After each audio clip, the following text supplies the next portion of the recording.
Hi, everyone. Today I have with me Abby from UNBC, and she's someone that we are super excited to chat with today because her and her team of other student leaders lobbied successfully for the university at UNBC to begin a pilot project to put free menstrual products on campus. And we're really excited to just jump in today, hear from Abby, her story, and to get to know her a little bit better.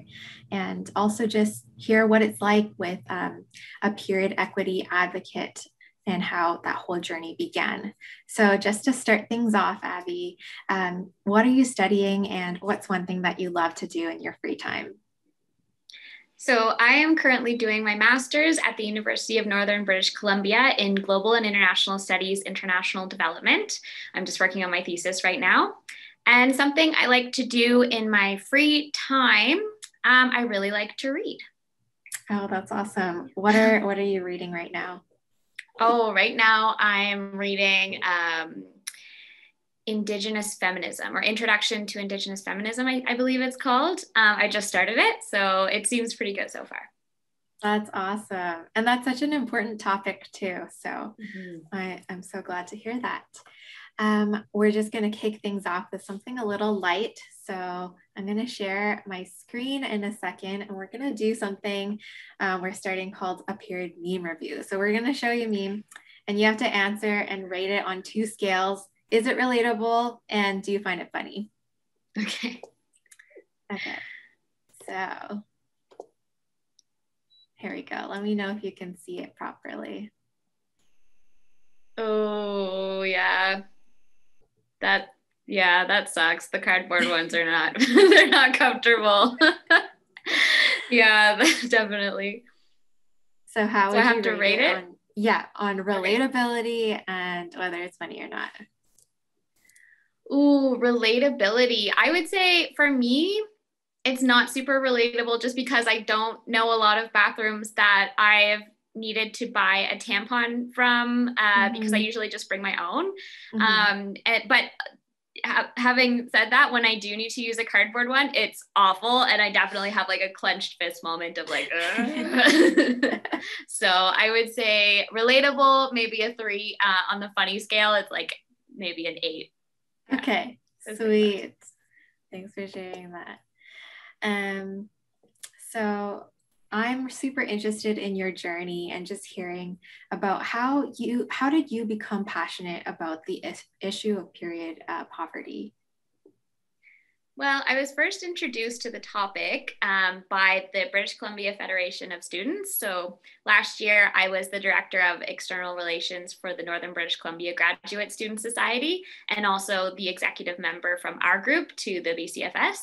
And the BCFS has various campaigns that they've vetted and that they've really take the time to look into to make sure that they're legitimate, to make sure that they're like the folks working on it are really passionate about what they're doing.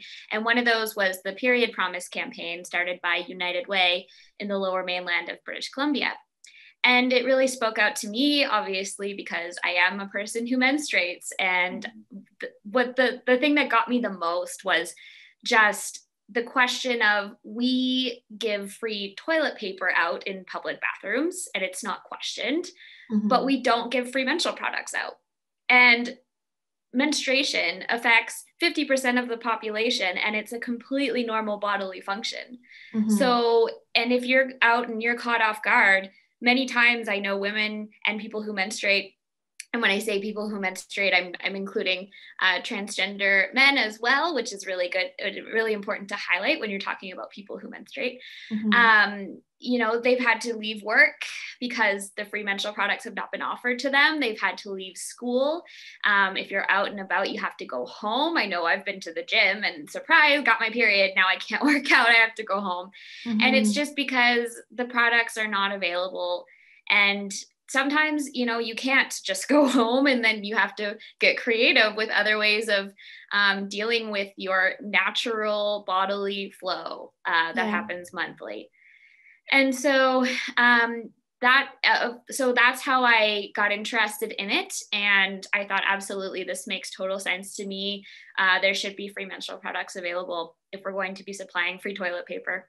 Like Mm-hmm. that's not a question. So And then, so what happened was I brought it to my board of directors, and we all agreed that, yeah, this was something we wanted to take on and something that the university should look into doing, kind of as a bar to be set for other institutions and other private businesses to follow suit. And we put together a letter. I reached out to some other stakeholders, the Northern Women's Center. I reached out to the Undergraduate Society, the Prince George Public Interest Research Group, and the Pride Center, and said, do you want to do this initiative with me? I think this is really important, something that we could do. And they all kind of said, yeah, absolutely. We put together a letter, an official letter. We sent it to our interim president of the University of Northern British Columbia, Jeff Payne. And he basically met us with open arms and said, yeah, this is something that we want to do. And we couldn't make any promises at the time because it's a long process and we're still in the process of doing it. But he said, yeah, we're going to schedule a meeting and let's see if we can make this happen. That's so awesome to hear, because I think when it comes to starting a new campaign, obviously, if it's something that's new to the people running it, then you would think that there'd be a lot of hurdles to overcome and different things. But I'm so glad to hear that you were met with that really warm reception to something that is so needed. And in that same line, were there any unexpected challenges when you did start coming up with the campaign? Yeah, I guess just the logistical stuff was something that we needed to find time to do. Like I'm a graduate student, I'm working on my thesis. I'm also volunteering for the society and also working. So our plates were kind of full. So when it came to the time, okay, now we need to put together a proposal for the university and we need to make up a budget. And we need to do a pilot program as well to see how this will be received on campus. And the Northern Women's Center really stepped up. We had a social work student who actually put together the entire proposal. We also have some more social work students in the summer who are going to be helping out with the budget a little bit more. And so I would say those are the biggest hurdles, as well as the contract with facilities, because you can't be for the pilot project, we don't want folks to be doing any sort of free work, asking them to do extra things that they're not contracted to do. So with the pilot project, we have put a call out for volunteers, and we're currently receiving applications to volunteer to refill the menstrual products and to record how many were used in the bathrooms. And then if it's successful, which I have a really good feeling it will be, then the university will begin a new contract with facilities. So it's just those logistical numbers thing that you have to do. It's boring and it takes a lot of time, but in the end is worth it, and it gets everything done in a neat way. Yeah, totally. Those can be some of like the hidden things that you just have to handle as part of the program. But that's awesome. And I really like that you mentioned having volunteers come in, and you partnered with so many different organizations that it really seems like this is a community effort. It's not simply like one person trying to do it all on their own, and you really have this team that you're building up together. And sometimes I feel like that's the best way to tackle a new issue, is by bringing lots of people in so that they're all involved and excited to work on solving a problem together. Yeah. And so what advice would you give to students who are trying to start a menstrual product accessibility initiative at their own school? I would recommend, if you're in British Columbia, reach out to United Way, because they have all the products for you, all of the infographics, the Instagram shareables, that kind of thing. And then it's like you said, partner with other like-minded stakeholders. I would say don't try to reinvent the wheel. We did a lot of research into other universities who have done the pilot project. The University of Victoria, for example, we looked at their proposal and based a lot of our proposal off of what they wrote. So yeah, reach out to the community that's around you, and also to the other organizations, because that's the most sustainable way, and it's going to take a lot of the work off of you, because it's a large job to do, and so it has a better chance of surviving if you have more people working on it. So. Yeah, totally. And looking a little bit forward, so I know that this is just a pilot program that's starting right now, but what do you hope to see as a long-term goal or a long-term vision for the program? I mean, I would like to see free menstrual products in all bathrooms. Like, I don't want to ever have to worry that I need to be home by a certain time or I can only be out for a certain amount of time before my flow gets too bad. Mm-hmm, mm-hmm. And so, yeah, I don't ever want to need to worry about going to a washroom and being able to get a menstrual product. Which I think would be great if it could be Canada wide, if it could be in all public bathrooms, most private bathrooms. And that being said, I mean, you know, there are more sustainable methods that you can use, reusable, and I don't think that those will go away. Mm-hmm. But I definitely, and then there's also the aspect of the period poverty aspect of it as well, because it's not just, for example, forgetting to bring something, it's also Yeah. not being able to afford it. So oftentimes, and it's usually single mothers who live in poverty, they have to choose between buying groceries or buying period products for their 16-year-old daughter and for Mm-hmm. themselves. And I don't think that just on the basis of human dignity, women should not have to be able to make those choices. Mm-hmm. Yeah, that basic human right to proper sanitation needs to kick in, and women and people who menstruate need to be able to access those products. And I don't think there should be any barriers to that. Yeah, 100%. I'm in total alignment with you there. I think that that's something that myself and also our organization at Ruth is really passionate about, ensuring that equitable access to menstrual products. And so, something that's a little bit different, but maybe a little bit more personal. Do you have any period life hacks or tips that you've used while on your period? So, one example for myself is I always keep a little period kit in my backpack for that very reason of me worrying that I'm going to forget, or I have a friend who might need an extra pad or tampon or something. So, is there anything that you use while you're on your period or that friends have shared? That's a really good question. Well, I use a Diva cup myself, and I know that the first time is hard and it's Mhm. scary, but after that, it's smooth sailing. And I will say I have not had to buy menstrual products, which is great. But I would say a hack that I'd use for my friends is I'd keep menstrual products under the sink in my bathroom so that if anybody Mhm. needed one, it's there. They can just kind of like creep in and get it.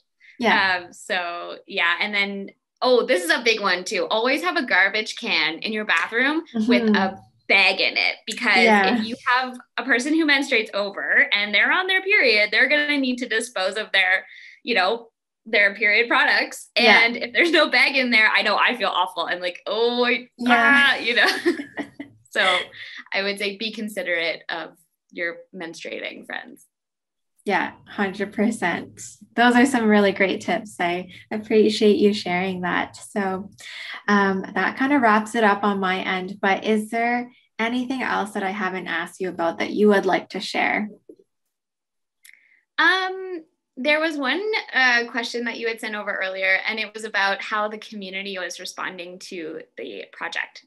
Mhm. And I will say, at first, we had an overwhelming response of women being like, it's about time. Like, this is needed to happen for so long. I can't believe it's only happening now. On the Mhm. other hand, I did receive some males Mhm. contact me, and they're not completely sold on period poverty. They're not Mhm. entirely sure that it exists. And so I think that with this project, we're also going to be sharing a lot of education on Yeah. the issue of poverty and period poverty and other resources that should be made available to overcome the barriers that keeps folks in poverty. It's not that, you know, we're trying to provide or nannying them. Mhm. You know, it's that you're taking away the hurdles so that they're on the same level as everyone else, Yeah. essentially. And so, yeah, that's what I would say. The community has been great, and I hope to continue to have their support through the project. Yeah. Totally. And I think that piece that you shared about, like, it's really about education and making sure that people have the data to understand what the scope of the issue is. And that will help change their minds a little bit so that they can all help work together to solve the problem rather than push back on people who are trying to solve the problem. Exactly. Yeah. So yeah, I really appreciate you sharing that and sharing your story. Is there anything else that you'd like to share? I think that's all from me. Okay, perfect. Yeah, so just to conclude a little bit about ourselves at Ruth, we do offer sustainable and disposable pads, and we're launching through a crowdfunding campaign in a few weeks. And so I know that you use a Diva Cup, but we are offering discounts to people who sign up on our VIP list right now through our website at getruth.ca. And there's also a link in our Instagram bio. Our handle is also at getruth.ca. And so we're encouraging people to follow along for more period education, memes, and also product updates, because we're really interested in trying to make sustainable period accessible for everyone, because reusable options are not always the right fit for everyone, though we do understand that we're on the same mission of trying to make the world a little bit more sustainable while also making menstrual products more accessible. So with that being said, that concludes our time today, Abby. Thank you so much for joining us, and that's it. Thanks so much for having me. Enjoy the rest of your week.